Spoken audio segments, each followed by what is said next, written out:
Hey guys, this is Austin, and today I'm here with a recap of the BlackBerry 10 launch. So not only did they announce the brand new operating system, but they also announced a pair of new phones to go with it, so let's take a look. Starting with the phones, they announced one with a keyboard, which is going to be the Q10, and one without the keyboard, which is going to be the Z10.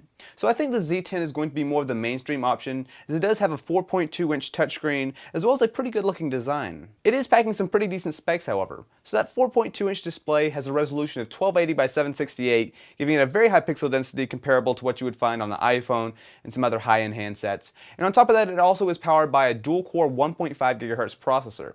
Now they weren't exactly specific on what this is, but my money would be on a Qualcomm Snapdragon S4. You'll also find 2 GB of RAM on board, as well as 16 GB of storage built in.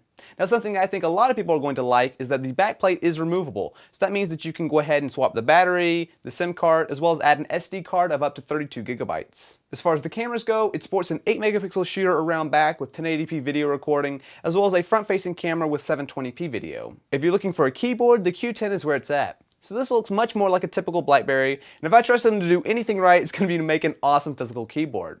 However, this actually does look pretty nice, as if you flip it over to the back, it has a special glass woven material, which BlackBerry was very eager to kind of talk about and say how amazing it is. So it's probably not all that special, but it does give it a very nice look to the device. This is also powered by a dual-core processor. Unfortunately, they weren't very specific as far as the specs go, so a lot of this stuff we'll probably find out a little bit later, as the Z10 will be coming out much sooner than the Q10.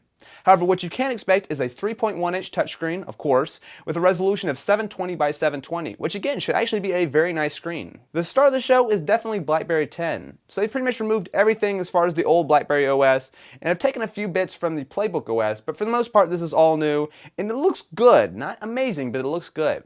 So the first thing that struck me as I was watching all the demos was it looked very smooth. Now of course this is something that we pretty much take for granted in iOS, or Android, Windows Phone these days, but it is good to see that it looked very smooth, and a lot of the gestures and the multitasking were actually really impressive. One thing you won't find on any BlackBerry 10 smartphone is a home button. So instead, everything is really optimized to work with gestures. For example, if you want to do some multitasking, you swipe in from the bottom, you want to check your notifications, you swipe in from the left, and it seemed to work pretty well. On top of that, it's also really optimized for one-handed use. So for example, the keyboard which they showed off, of course the touch version of it, looks really responsive and way ahead of anything else that's out there. So for example, you could just not do any spaces, and it would be very smart as far as figuring out what you're saying. One of the big things they were talking about is BlackBerry Hub, which basically integrates all kinds of information into a single spot. Now this is hardly a new idea, however it looks like they did a really good implementation with this version.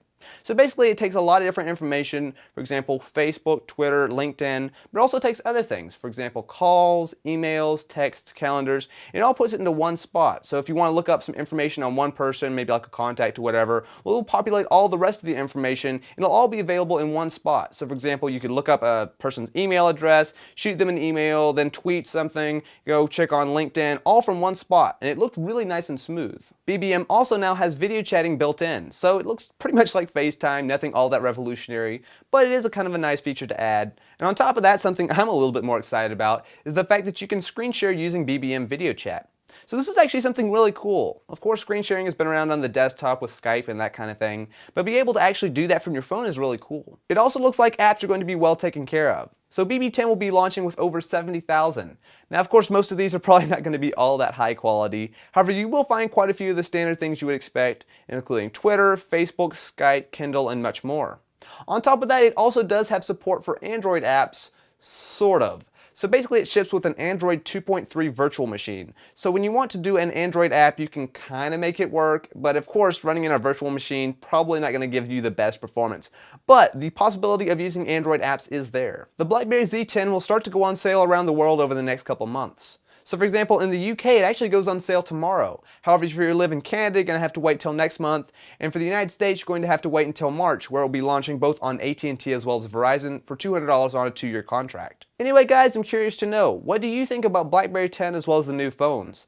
Personally, the Q10 really doesn't do it for me. I've kind of given up physical keyboards a long time ago. However, the Z10 looks like something that I would be actually interested in, and I definitely do plan on doing a review on it as soon as I can get my hands on one. But anyway, definitely be sure to let me know what you guys think in the comments below. If you guys are interested in more, feel free to check out some reviews I've done of some other high-end smartphones lately. And if you enjoyed, definitely be sure to leave this video a thumbs up and subscribe for more BlackBerry 10 content.